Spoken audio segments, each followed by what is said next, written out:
Привет, дорогой зритель! Добро пожаловать на канал Китай в помощь. Я тут заказал себе одну из самых дешевых клавиатур с подсветкой с AliExpress. Давайте глянем, что она из себя представляет.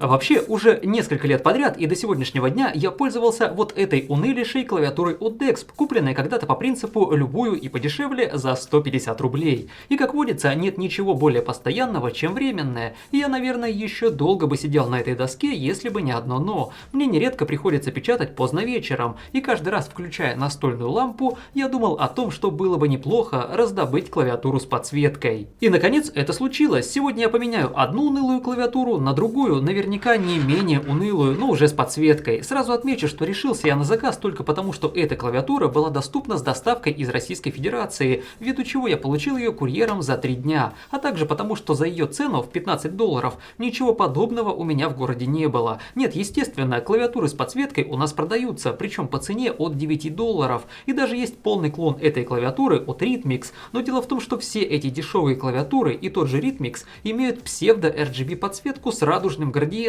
от которого меня просто тошнит. Как говорится, на вкус и цвет все фломастеры разные. Ну а клавиатуры, которые имеют полноценную RGB подсветку или хотя бы подсветку со статичным цветом, стоят уже дороже $15. В общем, будем считать, что этот обзор для тех, кто по каким-то причинам не имеет доступа к офлайн-маркетам или, как я, не находит в них то, чего хочется. Итак, приезжает клавиатура в картонной коробке с надписью «Победы», и это единственное, что китайцы указали на этой упаковке. В комплекте мы не получаем ровным счетом ничего, кроме самой клавиатуры. В плане раскладки и числа клавиш клавиатура абсолютно стандартная. 104 клавиши, включая numpad. Размеры клавиатуры 44,5 на 13 сантиметров. Изготовлено устройство целиком и полностью из пластика, причем далеко не самого лучшего качества. Верх клавиатуры и клавиши отлиты из полупрозрачного матового белого пластика, впоследствии покрытого там, где необходимо, черной краской. На нижней стороне можно найти наклейку со странным сообщением про какие-то помехи и пару откидных ножек.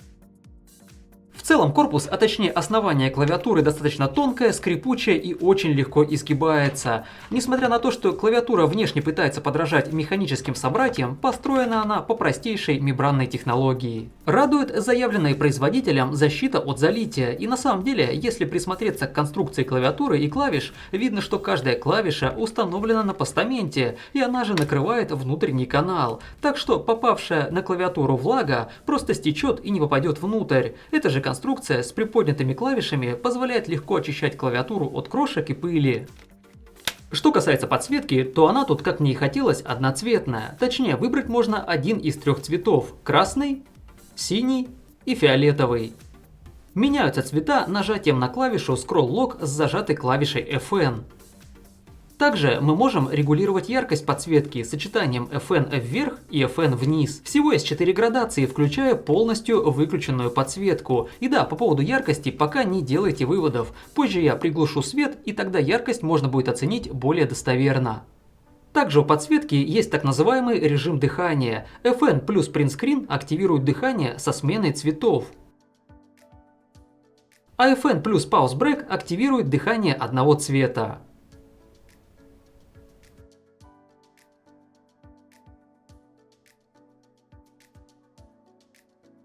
Ну а скорость дыхания можно настроить сочетанием FN+ и FN-.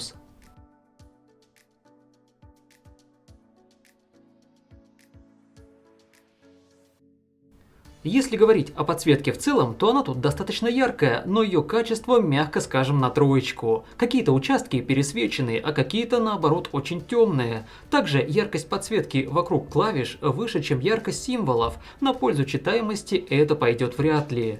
В плане первого впечатления и тактильных ощущений от клавиш, скажу честно, очень так себе. Клавиши немного вязкие, тугие, чувствуется, что разные, порой даже соседние клавиши требуют разного усилия для нажатия и сработки. Пробел очень тугой, но его хотя бы не перекашивает, чего не скажешь о других крупных клавишах типа шифтов или интера. Зато клавиши достаточно тихие, они не щелкают, а скорее шелестят. Мне это как раз подходит. А вот скученность символов на клавишах меня немного напрягает. Создатели явно пытались разместить их ближе к центру, чтобы их свечение было ярче, но как по мне, они сделали только хуже. Вообще, я сейчас пытаюсь себя одергивать, чтобы не критиковать клавиатуру излишне, типа ну а чего я хотел за 1000 рублей, однако моментов, до которых можно докопаться, так много, что сдерживаться мне тяжеловато. В общем, давайте сейчас я возьму недельку тайм-аута, поживу с этой клавой какое-то время и уже после подведу итоги. Итак, я вернулся, и знаете, недели мне не потребовалось. Посидев с этой клавиатурой всего 2 дня, я понял, что либо останусь на старой клавиатуре, либо, что вероятнее, буду искать что-то другое. При этом, чтобы вы не считали меня зажиравшимся и избалованным, напомню, я несколько лет пользовался вот этой самой дешевой клавиатурой и при этом не жаловался. И да, чего-то катастрофически ужасного я в этой клавиатуре не нашел, но все ее минусы слились в огромный раздражающий ком, который хочется зашвырнуть куда подальше. Начнем с подсветки. В принципе, я мог бы смириться с тусклыми буквами и символами, а также неравномерной заливкой. Но вот с яркой засветкой рядом с клавишей FN смиряться я просто не хочу. Даже на минимальной яркости ночью этот засвет постоянно бросается в глаза, отвлекает и даже в некоторой мере слепит. Также раздражает и то, что даже символы одной клавиши залиты светом неравномерно. Это может показаться вам мелочью, но на самом деле, опять же, все это очень сильно раздражает.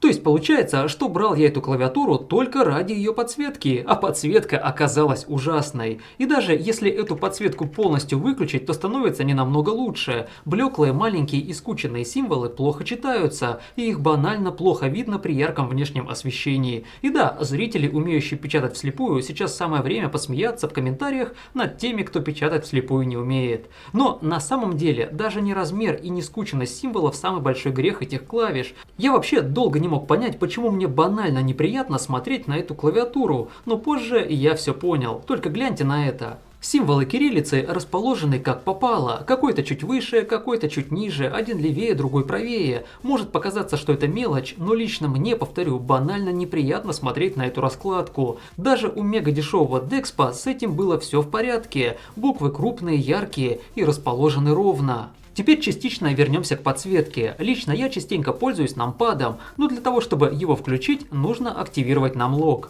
К великому сожалению, о его активации сообщает самый яркий в мире светодиод голубого цвета. В темноте он реально слепит, да еще и освещает полкомнаты. А в сумме с капслоком и скроллоком мы вовсе получаем неплохое оружие для ослепления вражеских самолетов. Да, я утрирую, но это еще одна неприятная проблема в куче неприятных проблем этой клавиатуры. Ну и чтобы закончить с подсветкой, взглянем на логотип этой клавиатуры. Скажу честно, я вполне был готов к тому, чтобы привыкнуть к идиотскому названию Loyok, но еще более идиотское в данном применении слово «победы», просвечивающее через Loyok, переполнило чашу терпения. Дело в том, что какому-то китайскому гению пришла в голову идея выпустить линейку таких клавиатур к 70-летию Победы. Кстати, сейчас, если что, уже 75-я годовщина. Жаль, что никто не объяснил гению, что стоит советоваться с носителями языка по поводу падежей и написания. В общем, эта ограниченная юбилейная партия с названием «Победы» легла на склад мертвым грузом. Гения наверняка хотели расстрелять, но тот вовремя предложил перекрасить пробел и залепить «Победы» гордым брендом Loyok. Так и получилось это непотребство. В общем, думаю, с подсветкой теперь все ясно. Ну и наконец переходим к самому главному – ощущениям от использования клавиатуры. Они опять же просто-напросто неприятные. Клавиши вязкие, тугие, некоторые нажимаются со скребущим звуком, другие вообще нажимаются не всегда.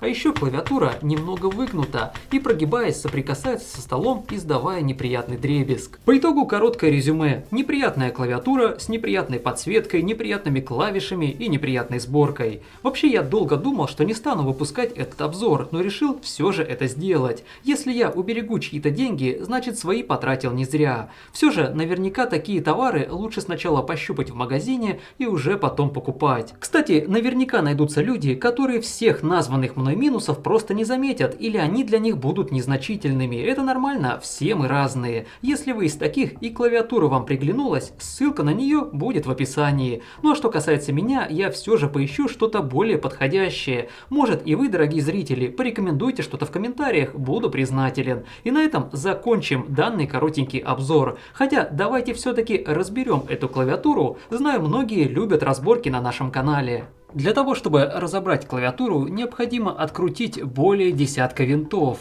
Причем некоторые спрятаны под ножками, один спрятан под пломбой и еще пара спрятана под противоскользящими накладками. После того, как все винты откручены, просто разделяем половинки корпуса. Ну и после вскрытия нам становится доступно все, что находится внутри у этой клавиатуры.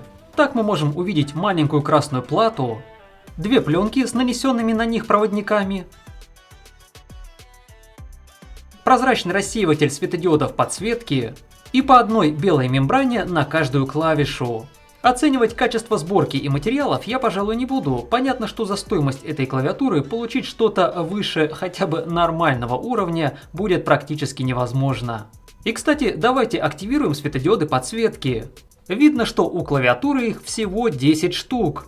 И поэтому неудивительно, что подсветка имеет засветы в некоторых областях, а другие, наоборот, остаются темными. В общем, думаю, со внутренним устройством клавиатуры все понятно. Кому нравятся разборки, не забудьте поддержать нас лайком. Собираю клавиатуру и подводим итоги. Ну и вот теперь точно все. Понравился обзор? Не забудьте про лайки, комментарии и репосты. Хотите быть в курсе новостей о готовящихся обзорах? Заходите в наш Инстаграм и группу ВКонтакте. Всем крепкого здоровья и до встречи в новых обзорах. Смотрите канал Китай в помощь и берите от жизни лучшее.